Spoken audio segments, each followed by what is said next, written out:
Bismillahirrahmanirrahim.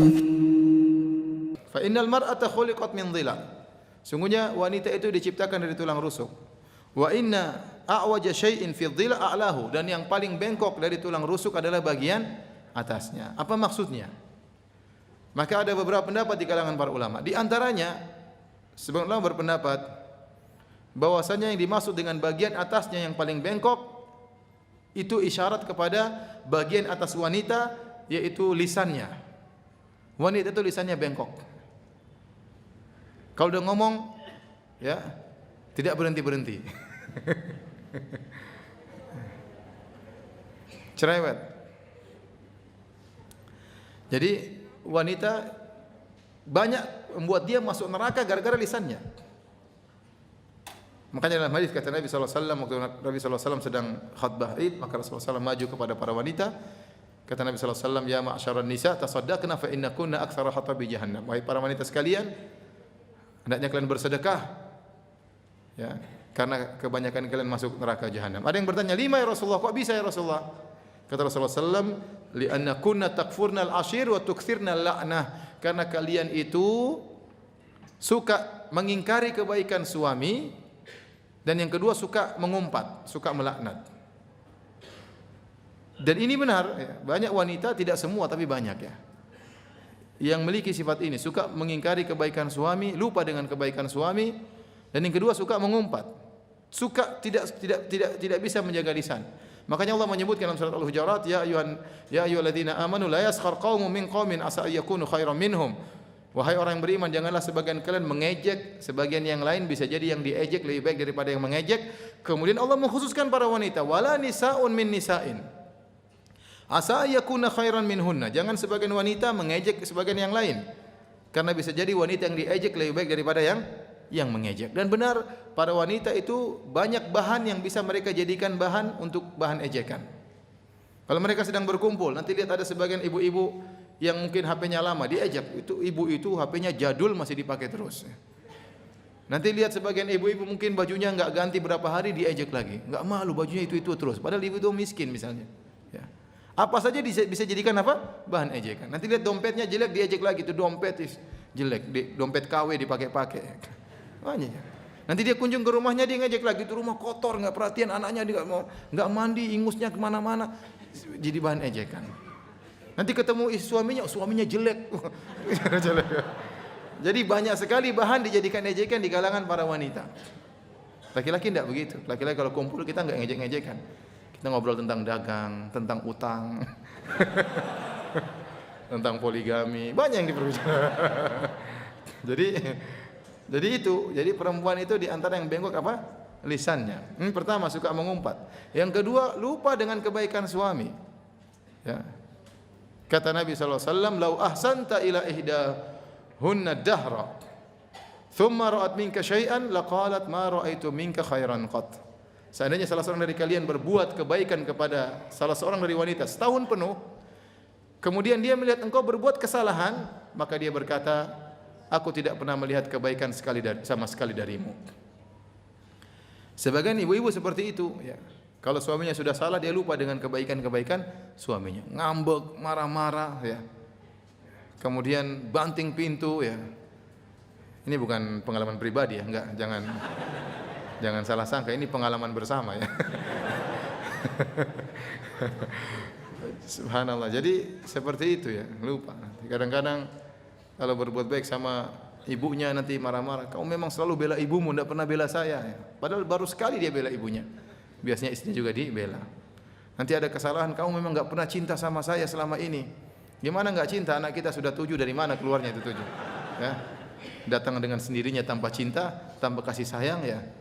Dia lupa dibelikan emas, dibelikan ini, dibelikan anu. Sebagian wanita seperti itu, kalau sudah marah menggunakan kata-kata lafal umum seperti usul fikih ya.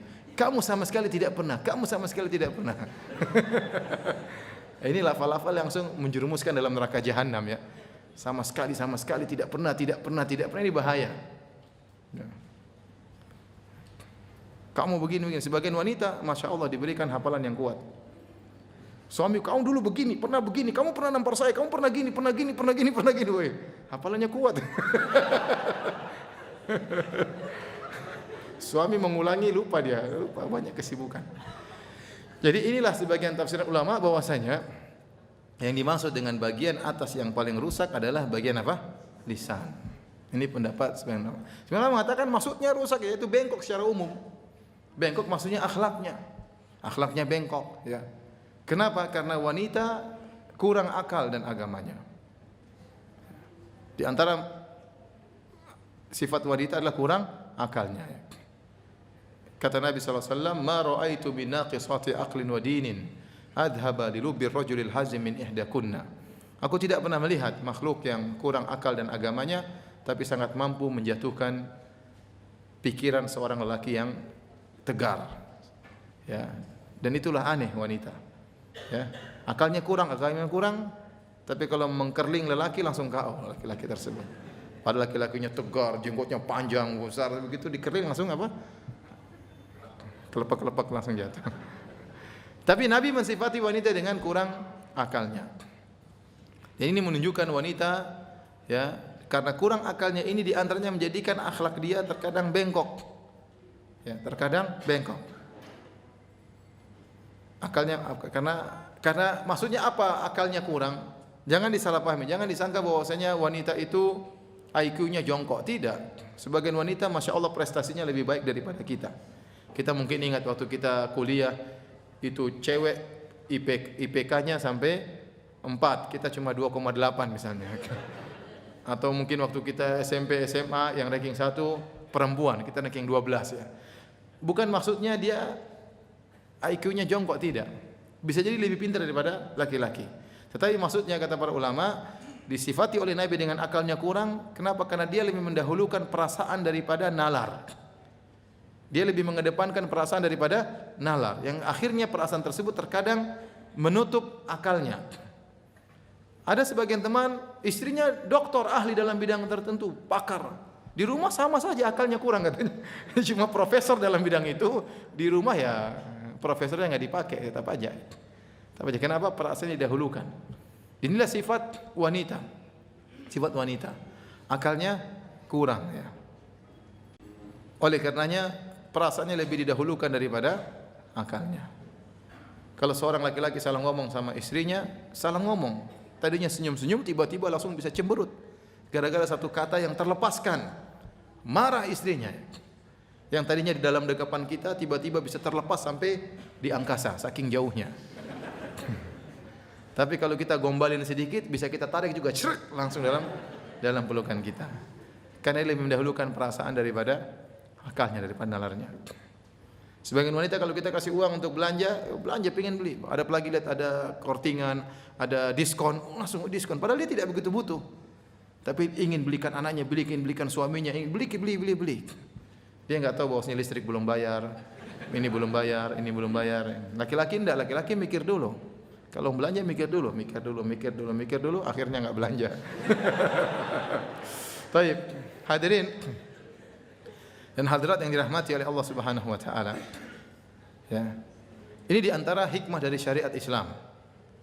Bahwasanya Allah menciptakan lelaki dan wanita yang berbeda. Lelaki sempurna dari akalnya, wanita kurang dari sisi akalnya. Namun apa kata para ulama?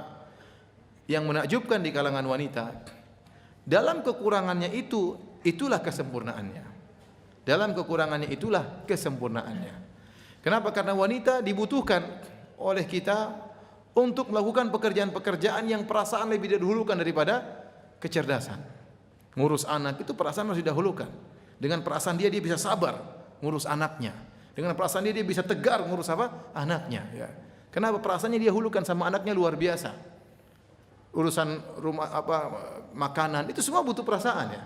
Ya, butuh perasaan lebih daripada sekedar akal ya. Oleh karenanya dan dalam kekurangan akalnya tersebut disitulah kesempurnaan wanita. Jadilah dia seorang yang lembut, jadilah dia seorang yang gemulai, jadilah dia seorang yang butuh dengan sosok seorang lelaki ya. Disitulah kesempurnaan wanita. Seandainya wanita kemudian pintar, kemudian cerdas luar biasa ya, tidak bisa kemudian menteri suaminya repot ya. Apalagi sampai gagah perkasa. Siapa yang mau punya istri kayak gitu ya? Justru dalam kelembutannya, dalam kemanjaannya, dalam meweknya dia, cengengnya dia, disitulah kecantikan apa? Wanita. Disitulah kesempurnaannya. Coba kalau wanita gagah perkasa, kita singgung nggak sakit hati? Nggak enak juga begitu. Wih, ini istriku berhati baja ya. Nggak enak seperti itu. Nggak ada indahnya. Indahnya dalam kekurangan dia, itulah kesempurnaan seorang apa? Wanita. Taib. Hadirin dan hadirat yang dirahmati oleh Allah Subhanahu wa taala. Dalam riwayat yang lain, kata Nabi sallallahu alaihi wasallam, "Innal mar'ata khuliqat min dhila." Sungguhnya wanita diciptakan dari tulang rusuk. Yang bengkok tentunya. Lan tastaqima laka ala tariqah. Dia tidak akan pernah bersikap kepadamu dengan satu model saja, dengan satu jalan. Jadi wanita itu sering berubah-ubah, kadang begini, kadang begitu, kadang begini, kadang begitu, tidak satu model. Jadi waktu berhadapan dengan antum tidak mesti 4-4-3, terkadang 5-3-2. Terkadang lain lagi modelnya, ya pokoknya berubah-ubah apa? Caranya berhadapan dengan antum. Jadi antum harus sadar, kata Nabi, lan tastaqima laka ala tariqah. Dia tidak akan satu model di hadapanmu. Kemudian kata Nabi sallallahu alaihi wasallam, fa in istamta'ta biha wa biha awaj. Kalau kau bersenang-senang dengannya, maka silakan bersenang-senang, tetapi ada kebengkokan pada dirinya. Wa in dhahabta tuqimuha. Kalau kau hendak meluruskannya, kasartah, kau akan mematahkannya. Wa kasruha talaquha. Dan mematahkannya adalah menceraikannya.